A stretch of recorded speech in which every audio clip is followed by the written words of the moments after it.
My mom made me stand guard while she slept with my brother's teachers to change his grades. When I saw her stirring white powder into his orange juice every morning, she twisted my arm and said, "You want him to fail? You want us to stay poor forever?" My mom worked 80 hours a week and we were still living inside a trailer home in the middle of a junkyard. So when my older brother Brad went into sophomore year, he didn't just turn 15, he turned into mom's way out. I still remember the way she used to look at his straight A's with tears in her eyes. "You're going to be a doctor. You're getting us out of here. Promise me," she'd always say. At first, mom's dedication seemed normal. During junior year, she quit her night job and transformed our living room into study central. For Brad's study groups, she'd make what we called fancy ramen, which was Marussian noodles with green onions and sesame seeds. We all thought she was amazing. I never would have imagined what was really going on behind closed doors. It all started when my phone ran out of battery. Mom agreed to let me use hers for homework, when really I just wanted to play Subway Surfers. But as soon as I unlocked it, my stomach dropped, because sitting in her camera roll was a folder labeled grades, except it wasn't filled with report cards. Number it was flooded with photos of my mom posing in ways that made me sick. Photos no mother should be sending to anyone. They were all organized into subfolders with names like Mr. Timothy, married, and Mr. Jim, single. But just when I thought it couldn't get any worse, it did, because that's when I read through her texts. Her method was clear. Lure the teachers in with her photos, and once their fun was over, she'd blackmail them to have Brad's grades changed. My hands were shaking so hard that the phone dropped, and as I bent over to pick it up, I heard my mom's footsteps come up behind me. "If you tell anyone, they'll take you away. And foster care is worse than anything you can imagine." The very next morning, she dragged me to school early. When I asked why, she just responded with, "Now that you know, you're going to help." I had no idea what she meant until we got to an empty classroom where she had a parent conference booked. My role was simple: stand guard outside, make sure no one came in while she gave Brad's teacher a little something something. Sometimes I'd hear muffled voices or furniture moving, and I'd squeeze my eyes shut so hard I saw stars. Once Mr. Jim rushed out with his shirt untucked. Mom followed behind him, adjusting her skirt and lipstick with this satisfied smile that made me want to throw up. But apparently this still wasn't enough for her, because a week later, she came home with master passwords and administrative access to change grades directly in the system. Her hands would shake with excitement as if she won the lottery. I had no idea where she got it from, but whenever I dared to ask about it, she'd say, "Your brother works so hard. I'm just helping to format things properly." I watched her research college application strategies until 3 in the morning, her appetite consisting of instant coffee and whatever pills she bought from the sleazy guy at the gas station. The next morning, my hands trembled as I watched her stir white powder into Brad's orange juice. "Vitamins," she'd tell him, "to help you focus." I opened my mouth to warn him, but just before I could say anything, Mom turned to me and mouthed the words, "foster care." So I was forced to sit there and watch as my brother drank poison. From there, Brad started getting headaches, and his hands would shake during dinner. But as his test scores kept going up, so did Mom's doses. I tried watering down his juice once when she wasn't looking, but she caught me and twisted my arm so hard I had bruises. "You want him to fail? You want us to stay poor forever?" she hissed in my ear. She'd measure out different amounts depending on what he had that day. More for practice tests, the most for actual exams. I knew she was playing with fire, but I never imagined how badly we'd all get burned, until the morning of his SAT. I woke up to Mom screaming Brad's name. I ran to his room and found him unconscious on the floor with foam coming out of his mouth. His lips were blue and his chest barely moved. Mom stood frozen holding an empty med bottle with white powder residue. "Mom, what the F? Call 911. I screamed, but she just kept repeating, "He needs to take the test. We need this score." I grabbed her phone and dialed while she tried to wrestle it away from me. "Please help, my brother overdosed and he's not breathing right," I blurted into the phone mic. The operator stayed calm and talked me through checking his pulse while Mom collapsed beside him sobbing. Fuck,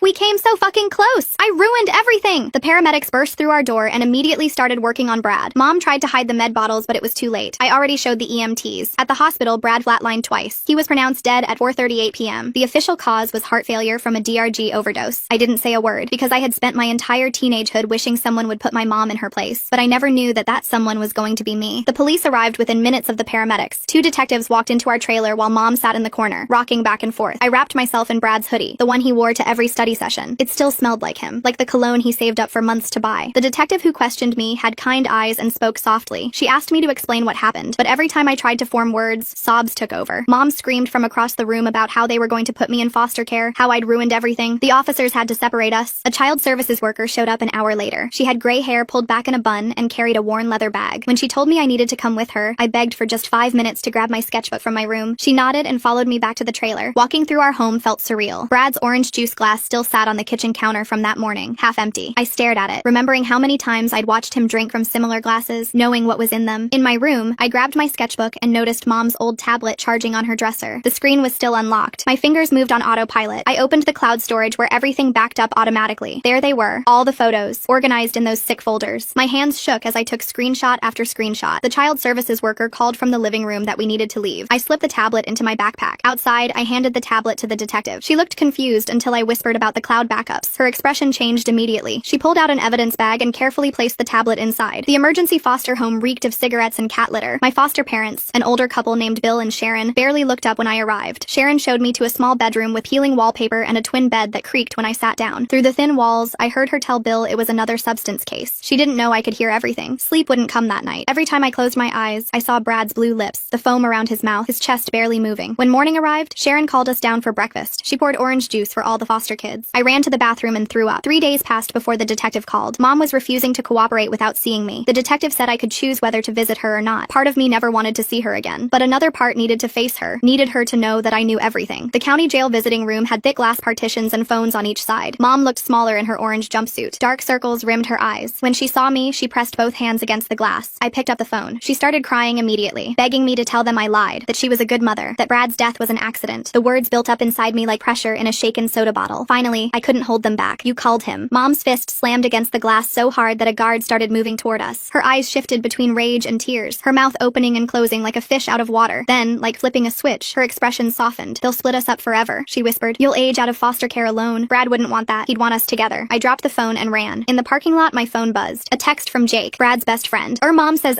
confused. She didn't do it right. My stomach sank. Jake's mom had been in one of Brad's study groups. If Mom was already spreading her version of events, how many people would believe her over me? My phone showed 3 missed calls from other study group parents. 2 days later, the foster placement coordinator arrived with news. My Aunt Helen from 2 towns over wanted temporary custody. Mom's sister, who I hadn't seen since I was 8. The coordinator said family placement was always preferred. Aunt Helen's house felt like a shrine to everyone but me. Photos of Mom and Brad covered every surface. Brad at science fairs, Brad with academic awards, Mom and Brad at his sophomore honor roll ceremony. Not a single photo included me. Helen spent the first hour rearranging Brad's memorial items on the mantle, muttering about how she always said Mom pushed too hard. 2 weeks crawled by before I started at the new school. The guidance counselor met with me privately, her voice dripping with ache sympathy. She knew about my situation and said I could take all the time I needed. Walking through the hallways, I caught fragments of whispers. Everyone already knew. That evening, Helen brought up Mom's commissary account. I wonder what's really going through Helen's mind when she's arranging all those photos of Brad and Mom but none of the narrator. She takes in her niece after this tragedy, but her house tells a different story about who matters to her. She needed money for basic supplies. She's still my sister, Helen said. Still your mother. When I refused, Helen's face hardened. The warm aunt act cracked, revealing something colder underneath. The next morning, I discovered Jake's mom had created a Facebook page called Support for Linda. The post described a tragic accident and a grieving mother who'd lost everything. Hundreds of shares and comments poured in. People who didn't know us were donating to Mom's legal fund. The detective called with an update. Mom had hired a lawyer who was claiming her confession was coerced, that she was in shock when she spoke to police. They needed my testimony for the grand jury. The prosecutor would have a public defender while Mom had a hired attorney. My Instagram filled with messages. Some offered support, but others accused me of lying. Mom loved Brad, why would she hurt him or lying? Appeared over and over. I stopped checking social media. One afternoon, I overheard Helen on a call in the kitchen. She was talking to someone about Mom's case. Maybe she was confused, Helen said. Trauma does things to memory. The girl's always been dramatic. My own aunt was choosing blood over truth. School became unbearable. In the bathroom, I heard girls gossiping about the psycho family where the mom called her brother for grades. I stopped eating lunch in the cafeteria, finding empty classrooms or hiding in the library instead. The prosecutor called with bad news. Mom's teacher victims were staying silent. Mr. Peterson had already transferred schools. Others had lawyered up. Without their testimony, proving the full extent of Mom's schemes would be harder. After school one day, Marcy cornered me by the bike racks. Brad's girlfriend looked exhausted, her eyes red from crying, but her words cut deep. She insisted Brad was getting better grades, that Mom was just helping him succeed. She accused me of jealousy, of wanting to destroy the family because Brad was the favorite. I rolled up my sleeve, showing her the bruises Mom left when she caught me watering down Brad's juice. They'd faded to yellow and green, but were still visible. Marcy's face changed, conflict flickering in her eyes, but she still walked away. Helen suggested family therapy to work through these accusations. The therapist she found specialized in false memories and recovered memory syndrome. When I looked him up, I discovered Mom's lawyer had recommended him. I refused to go. Helen's response was swift. I can't house someone so destructive, she said. Foster care by Friday, or you recant your story. Mom's lawyer filed a motion that same afternoon. The court documents claimed I had a documented history of attention-seeking behavior, using screenshots from my old Instagram where I'd posted my artwork with captions about feeling invisible. My creativity became ammunition against me. I called the prosecutor from a school bathroom stall, my voice echoing off the tiles. I explained about the screenshots from Mom's cloud storage. The prosecutor's excitement was palpable as she instructed me to email everything immediately. My hands trembled as I forwarded the files from my phone. The screenshots showed organized folders with teacher names, but the actual photos had been deleted. The folder structure remained like a skeleton of evidence. It proved something existed, but not what. The prosecutor called it helpful, but not the smoking GN we needed. Mom had known to delete the photos before her arrest, leaving just enough doubt for her lawyer to exploit. Marcy's social media became a weapon against me. She posted a throwback photo of Brad at his academic awards ceremony with Mom beaming beside him. The caption read about how hard Mom tried to help Brad succeed, complete with heart emojis. Within 2 hours, it had 847 likes. Comments poured in about what a dedicated mother she'd been. The local news picked up the story. The headline made my stomach turn. Mother accused by daughter in son's substance death. The article presented both sides equally, as if Mom's version held the same weight as the truth. The comments section transformed into a battlefield where strangers teachers debated our family tragedy. Mom's lawyer moved fast. He subpoenaed my medical records and discovered I'd been prescribed anxiety medication after Dad left when I was 12. The prescription had expired years ago, but that detail got buried. Now I wasn't just a grieving sister. I was a mentally unstable teenager with a history. The prosecutor prepared me for what was coming. She explained how Mom's lawyer would twist everything, claiming I blamed Mom for Dad's abandonment and invented this story for revenge. The truth would be weaponized against me. Every genuine emotion would become evidence of instability. Helen's patience expired. When I refused to recant my story, she packed my belongings while I was at school. I returned to find 2 garbage bags of clothes on the porch. The foster care coordinator picked me up an hour later, driving me to a group home 40 minutes from the courthouse. The group home housed 8 other teenagers. My roommate Googled my case within hours of my arrival. By dinner, everyone knew. Whispers followed me through the common areas. Some residents had survived their own family traumas and offered quiet support. Others saw me as the girl who betrayed her mother. Mom's commissary account received regular deposits from supporters. Other inmates began leaving voicemails on the group home's phone, their messages dripping with judgment. They spoke about how my mom talked about me constantly, how she loved me despite everything. The manipulation reached me even through concrete walls. One evening, while doing homework in the library, I remembered something crucial. Brad always used my birthday as his password for everything, 0318. His devices might have synced to cloud storage. I logged into his account from a library computer and found his phone's automatic backups. His last essay draft was there, showing Mom's extensive editing history. The metadata revealed she'd written 90% of it, with timestamps proving she worked on it while Brad slept. The prosecutor said it demonstrated academic fraud, but didn't prove murder. Still, it was another piece of evidence. The group home's 10 p.m. curfew created constant anxiety. Court preparation meetings ended at 9:30, leaving me racing back through dark streets. The stress manifested physically. My hands shook constantly, and sleep became elusive. Other residents noticed my deterioration but kept their distance. Jake's mom organized a meal train for poor Linda. She posted photos of her jail visits, describing Mom as a grieving mother who'd lost both children. The community rallied behind the comfortable lie rather than facing the uncomfortable truth. Brad's friends chose to preserve their image of the devoted mother. Mom's interview request with local news was accepted. The announcement sent dread coursing through me. She'd always known how to play victim, how to make her tears seem genuine. The interview would air during prime time, reaching thousands who'd form opinions based on her performance. The interview exceeded my worst fears. Mom cried about losing both children, painting me as a troubled teenager who'd always craved the attention Brad received. She spoke of my anxiety medication, my social media posts about feeling invisible, creating a narrative where I was the unstable one. The interviewer nodded sympathetically throughout. The prosecutor called an emergency meeting. Public opinion mattered more than anyone wanted to admit. Potential jurors were watching this coverage, forming opinions. We needed the teachers to testify, to break their silence. Without them, it became my word against Mom's carefully crafted image. Mrs. Peterson reached out through the prosecutor's office. She knew what Mom had done to her husband, but explained that testifying would destroy what remained of her family. Her pain was evident in every word. She'd become another victim of Mom's schemes, caught between justice and protecting her children from further trauma. A breakthrough came when the tech team finally unlocked Brad's phone. His text messages revealed months of complaints about feeling sick. He'd told friends about constant nausea, shaking hands, difficulty concentrating. Mom's responses always pushed him to power through, insisting success required sacrifice. One particular text to Marcy stood out. Brad had written about Mom's strange behavior around his vitamins, how she insisted on watching him take them. He'd found it odd but trusted her. Marcy broke down when shown the message. She admitted she'd dismissed his concerns as dramatic complaining. Marcy agreed to testify about Brad's health complaints. She sat in the prosecutor's office, tears streaming as she recounted conversations she'd ignored. Her guilt was palpable. She'd thought he was being weak, never imagining his own mother was poisoning him. She kept repeating how she should have listened. Mom's lawyer attacked the text messages as proving nothing. He argued they showed a concerned mother ensuring her son took legitimate vitamins. Without proof of what the pills contained, the text became circumstantial evidence. The system's requirement for concrete proof protected those who knew how to hide their crimes. I remembered the gas station where Mom bought her pills. The owner knew her as a regular customer who always paid cash. She'd bought energy pills, he said, assuming she worked night shifts. The security footage had been recycled after 30 days, but he'd kept paper receipts for tax purposes. The timestamps on those receipts matched Brad's documented bad days. Every test, every important assignment correlated with a purchase. The prosecutor called it circumstantial but helpful. Pattern evidence that painted a picture even if it couldn't prove the pill's contents. Another small victory in an uphill battle. Helen's sudden shift from caring aunt to someone threatening foster care raises questions about her real motives here. Why is she so eager to silence her niece instead of seeking the truth about Brad's death? Mom changed tactics, filing a request for me to visit. She claimed to have important information about Brad's real father. I recognized the manipulation but went anyway, needing to face her newest lie. The visiting room felt smaller each time, the glass between us both a barrier and a protection. She spun a tale about Brad's biological father threatening to take him away if he didn't get into medical school. She painted herself as desperate, driven by maternal fear rather than selfish ambition. Her performance was convincing, tears at the right moments, voice breaking with emotion. Almost believable. Later at the library, I researched Brad's biological father. The obituary appeared immediately. Car accident when Brad was 3. Mom had forgotten her own lies, creating a threat from a dead man. I screenshotted everything, adding it to my growing folder of evidence. During our next visit, I showed Mom the obituary on my phone. Her face cycled through emotions, confusion, recognition, then rage. The mask slipped completely as she snarled about how I'd rather see her dead than admit my jealousy. The guard moved closer as her voice rose. Back at the group home, home, my roommate's curiosity about my case turned cruel. She shared details during dinner, turning my tragedy into entertainment. Whispers and stares followed me everywhere. The few supportive residents advised me to keep my head down, to survive until the trial ended. Helen called the group home, crying about how Mom was right about my jealousy. She begged me to come home to tell the truth. Her version of truth meant accepting Mom's lies. Even family chose the comfortable fiction over the difficult reality. Blood loyalty trumped justice in her world. Mr. Peterson's wife filed for divorce after his affair with Mom surfaced. Their daughter Emma, who attended my new school, stopped acknowledging my existence. Another family destroyed by Mom's schemes. The ripple effects spread wider than anyone anticipated. Emma's social media post went viral in our school community. She wrote about how certain people had destroyed her family, how her parents' divorce was my fault for speaking up. Hundreds of sympathetic responses poured in. I became the villain in her story, the one who'd revealed what should have stayed hidden. I wrote Emma an apology letter during study hall, trying to explain. The words felt hollow. How could I apologize for telling the truth? I tore it up, realizing she needed someone to blame and I was the easiest target. Her pain was real, even if her anger was misdirected. The guidance counselor suggested homeschooling. The environment had become too difficult for everyone, she explained. My presence disrupted the peace, reminded people of uncomfortable truths. They wanted me gone not because I'd done wrong, but because I'd refused to stay silent. The grand jury date arrived faster than expected. The prosecutor warned me about Mom's lawyer's tactics. He'd attack my credibility, my mental health, my motivations. I needed to stay calm, stick to facts, resist emotional manipulation. Easier said than done when facing the woman who'd called my brother. While searching Brad's cloud storage, I discovered a voice memo from his phone. His own voice, tired and confused, talking to himself about Mom's strange behavior with the pills. He'd trusted her despite his concerns. Hearing his voice again broke something inside me. Brad's own words from beyond the grave. Mom's lawyer immediately filed a motion to exclude the audio. He claimed no proof existed that it hadn't been edited, that the chain of custody was compromised. The legal system's technicalities threatened to silence Brad's voice just as Mom had silenced him forever. Truth buried under procedure. The stress manifested in destructive ways. I started cutting, shallow marks on my arms hidden under long sleeves. The physical pain provided temporary relief from the emotional agony. When the house mother discovered me, mandatory psychiatric hold protocols kicked in. 72 hours that threatened to derail my testimony timeline. The psychiatrist cleared me after 3 days, but her notes became another weapon for Mom's lawyer. My mental health struggles, documented officially, would be used to discredit me. Every moment of weakness, every cry for help transformed into evidence of instability. The system meant to protect became another obstacle. I visited Brad's grave alone, speaking to the headstone about broken promises. I'd promised to protect him and failed. Now I was becoming what Mom said I was. Unstable, attention-seeking, destructive. The guilt felt heavier than the granite marker. I apologized for not saving him, for letting Mom win even after his death. The prosecutor's assistant quit, citing media attention affecting her children. Mom's supporters had found her kids' school, spreading their version of events. Another casualty in Mom's war against truth. Her replacement seemed less invested, going through motions rather than fighting for justice. I started recording every interaction, using my phone to document conversations. Helen's admission that Mom asked her to take me in specifically to control the narrative became crucial evidence. Helen discovered the recording and posted about her disturbed niece, secretly recording family. Every small victory twisted into another loss. Mom's new cellmate, a pregnant teenager, became her latest project. Mom positioned herself as the protective maternal figure, earning goodwill from other inmates' families. Stories spread about her kindness, her tragedy of losing both children. She cultivated sympathy even behind bars, playing the long game. The final witness list devastated our case. Mr. Peterson refused to testify, taking the fifth. 3 other teachers followed suit. The wall of silence protected the guilty while abandoning the victims. Their careers mattered more than justice for Brad. Mom's crimes would remain partially hidden. Brad's memorial fund, managed by Jake's mom, faced no legal restrictions. The money meant to honor Brad's memory now funded Mom's defense. I couldn't stop it. Couldn't protect even his legacy from her manipulation. She consumed everything, even grief meant for him. The local teachers union advised members against commenting on the case. Official neutrality that effectively supported Mom. The institution meant to protect students chose self-preservation. Brad had been failed by everyone meant to safeguard him, and now the system failed him again in death. The judge ruled I needed a competency evaluation before testifying. Another delay disguised as protection. The system treated me like a problem to be managed rather than a witness to murder. Adult professionals decided what was best while ignoring what was right. Brad's voice grew fainter with each legal maneuver. Then Mrs. Chen reached out privately. Brad's favorite teacher had noticed bruises, exhaustion, Mom's aggressive conference demands. She'd stayed silent then, but couldn't anymore. Her guilt over not reporting suspicions drove her to testify. An unexpected ally emerged from institutional silence. Mrs. Chen's deposition detailed Brad's physical deterioration, his shaking hands during tests, his exhaustion. She described Mom's demands for grade changes, the implicit threats behind her requests. Mom's lawyer attacked her credibility, suggesting she was rewriting history for a disturbed child, but Mrs. Chen held firm. Mom's lawyer attacked Mrs. Chen during cross-examination, painting her as someone trying to rewrite history for a disturbed child. But Mrs. Chen remained steady, describing specific incidents where Brad's hands shook so badly he couldn't hold a pencil. She explained how Mom demanded conference after conference, always pushing for higher grades despite Brad's obvious exhaustion. The digital forensics team made another discovery in Mom's email account. Attachments showed she'd received stolen tests from someone with administrative access to the principal's computer. The timestamps proved Brad had never taken the real exams. Mom had the answers days before. My brother's perfect scores were built on theft and lies. The evidence mounted, but Mom's lawyer kept arguing it proved desperation, not murder. A mother trying to help her son succeed through questionable means wasn't the same as intentional poisoning. The distinction felt meaningless when Brad was dead, but legal technicalities created space for doubt. I realized Mom might get a lighter sentence than she deserved. The prosecutor explained we'd likely see convictions for fraud and involuntary manslaughter rather than murder. Justice wouldn't look like what I'd imagined. Brad would get some vindication, but Mom would serve maybe 7 years instead of life. The prosecutor helped me accept this reality during our final preparation meeting. She explained how the system worked, how we took what we could get. Mom would still face consequences. Brad's death wouldn't go unpunished. It wasn't perfect justice, but it was something. I spent hours writing my victim impact statement. Every word felt insufficient to capture Brad's lost potential. The brother who'd never become a doctor, never escaped the trailer park through his own merit. The statement couldn't bring him back, but it could ensure the court understood exactly what Mom had stolen from us. Mom's commissary account showed regular activity. She'd been buying legal research books, studying case law. Even behind bars, she was planning her appeal strategy. The fight wouldn't end with a verdict. She'd keep trying to rewrite history, to make herself the victim. The trial date finally arrived. I wore Brad's hoodie for strength, the same one from that terrible morning. The courtroom filled with community members, some supporting Mom, others there for Brad. The division was visible in the seating arrangements, two sides of a tragedy that had split our town. Mom entered in a conservative dress, her hair neatly styled. She'd lost weight, making her look fragile and sympathetic. Brad's real father being dead for years while Mom spins stories about him threatening custody makes me wonder how many other lies she's told that nobody's checked. She's creating ghosts to justify her actions, but why did she think nobody would look up something so easy to verify? Her lawyer had coached her well. She kept dabbing at her eyes with a tissue, playing the grieving mother perfectly. From the defendant's table, she mouthed words at me that looked like, "I love you." Opening statements set the tone. The prosecutor painted a picture of obsession and control, a mother who'd poisoned her son in pursuit of academic success. The defense countered with a loving parent who'd made mistakes while trying to lift her family from poverty. They made Mom sound almost noble. My testimony lasted 3 hours. I detailed everything: the photos, the blackmail, the forced accomplice role, watching Brad drink poison juice. The prosecutor guided me through each piece of evidence while Mom's tears flowed freely. Some jurors watched her sympathetically, while others studied my face for signs of deception. Cross-examination felt like being flayed alive. Mom's lawyer brought up my anxiety medication, my foster care placements, my social media posts about feeling invisible. He painted me as an attention-seeking teenager who'd always resented Brad's success. When he suggested I'd blamed Mom for Dad's abandonment, I had to grip the witness stand to stay calm. The lawyer pressed harder, asking if it was true that I'd never actually seen Mom put anything harmful in Brad's drinks. Technically accurate. I'd seen white powder but couldn't prove what it was. He twisted every truth into doubt, every fact into speculation, but I held firm, repeating what I knew to be true. Marcy's testimony helped rebuild our case. She described Brad's health complaints in detail, how he'd mentioned Mom's strange behavior with vitamins. She admitted dismissing his concerns as dramatics. Her tears were genuine as she explained how she'd failed to listen when it mattered. Jake's mom shifted uncomfortably in the gallery. The judge ordered expert testimony about the toxicology results. The medical examiner explained how the stimulant levels in Brad's system were lethal, built up over months of regular doses. The defense argued these could have been from energy drinks or study aids Brad took himself, but the pattern of escalating doses told a different story. More evidence emerged from Mom's jail cell. Guards had found notebooks where she'd detailed plans for Brad's future, complete with medication schedules. She'd documented her own crimes, believing she was creating a success roadmap. The prosecution entered these as evidence while Mom's composure finally cracked. The notebooks revealed Mom's mindset clearly. She genuinely believed the pills were helping Brad reach his potential. Her delusion and criminality intertwined so completely that she'd seen poisoning her son as an act of love, evil wearing the mask of maternal devotion. The jury studied the pages with disturbed fascination. Against her lawyer's advice, Mom took a stand. She started controlled, claiming I'd always been jealous of Brad, that he was thriving before his death. She insisted the pills were store-bought vitamins, that she'd only wanted to help him focus. Her performance might have worked if she'd stopped there, but the prosecutor knew exactly which buttons to push. She presented the receipts, the timestamps, Brad's own texts about feeling sick. Mom's careful facade crumbled piece by piece. When confronted with the stolen test evidence, she finally exploded. Her real face showed through the mask. Mom screamed about saving Brad from poverty, about sacrificing everything for his future. She ranted about ungrateful children who didn't understand what she'd endured. The jury watched her transform from grieving mother to the obsessive woman who'd called her son. Her lawyer tried to quiet her, but she was beyond control. The jury deliberated for 6 hours. I sat in the hallway wearing Brad's hoodie, surrounded by the prosecutor's team. When they called us back, Mom stood rigid at the defendant's table. The foreman read the verdicts: guilty of involuntary manslaughter, guilty of fraud, guilty of child endangerment, not guilty of second-degree murder. Partial justice, just as the prosecutor had predicted. Mom's face cycled through emotions: relief at avoiding the murder conviction, rage at being found guilty at all. She screamed about appeals as the bailiffs prepared to take her away. The community remained divided even as the gavel fell. Sentencing came 3 weeks later. The judge considered Mom's lack of prior record and her obvious mental health issues. 15 years with possibility of parole in 7. Mom wailed about the injustice while Brad's friends sat stone-faced. It wasn't enough time for taking a life, but it was something. The aftermath rippled through our town. Some people still believed Mom had been trying to help. Others quietly apologized for doubting me. The Facebook support page stayed active, though with fewer posts. Our tragedy became local history, a cautionary tale told in whispers. The foster care system moved me again, this time to an experience experienced family who specialized in trauma cases. They understood my need for space, my difficulty trusting adults. Their house felt different. No photos of Mom or Brad to avoid, no relatives choosing blood over truth, just quiet support while I figured out what came next. Mrs. Chen visited weekly, bringing art supplies and stories about Brad from before everything went wrong. She became the adult presence I needed, someone who'd known my brother, who carried guilt about not intervening sooner. We'd work on sketches while she shared memories of Brad's genuine brilliance, the potential loss to Mom's twisted love. The prosecutor's office offered me an internship when I turned 18. They wanted me to help other young witnesses navigate the system. I'd learned too much about how justice really worked, how truth could be twisted by procedure. Maybe I could help other kids avoid some of the obstacles I'd faced. I visited Brad's grave every week, updating him on my new life. I'd tell him about my art classes, about the other foster kids who'd become like siblings, about how Mrs. Chen was teaching me to separate his memory from Mom's crimes, about accepting that some people would always believe Mom's version of events. 1 year later, I sat at a desk in the prosecutor's office, preparing a teenage witness for testimony. Her hands shook like mine once had. I showed her Brad's photo on my desk, next to my own artwork. I explained how truth sometimes looked different from justice, how partial victories still mattered. Mom's appeal was denied. She'd serve at least 7 years before parole hearings began. I'd be 23 then, hopefully through college, building a life she couldn't poison. Brad would have been 25, maybe in medical school through his own merit. Instead, his photo watched over my desk as I helped other children escape their own versions of Mom's obsessive love. Thanks for sticking around while I puzzled through all this with you guys. See you next time.